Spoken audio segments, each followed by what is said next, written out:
Yan mga ka-idol, kasi na-miss ko na rin kumain ng na inihaw na bangos. Kaya kanina, pagka ko sa trabaho, pagkatapos ko, dumiretso pa agad ako sa Divisoria.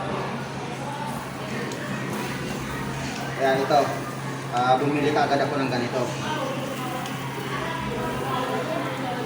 Ay mga ka-idol, nakita nyo naman kung gaano kalalaki ito.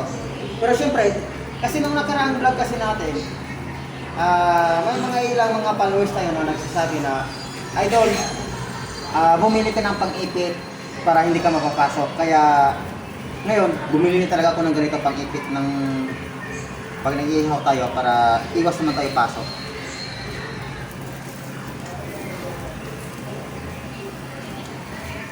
Mga ka-idol, ang laki mga ka-idol, oh. Makikita nyo.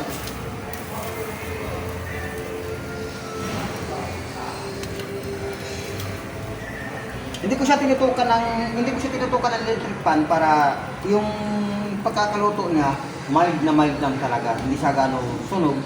Pero kung makikita nyo man ito, normal lang yan kasi nag-ihaw tayo kasi bangos yan. Normal yan. Pero syempre mamaya, naghanda na rin tayo ng pang sasawa nito. Syempre andun yung pampalasa natin ng kain.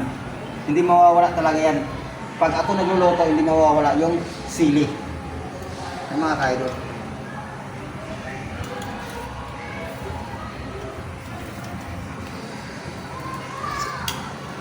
Siguro ito, baliktarin pa natin ito mga 2 beses pa.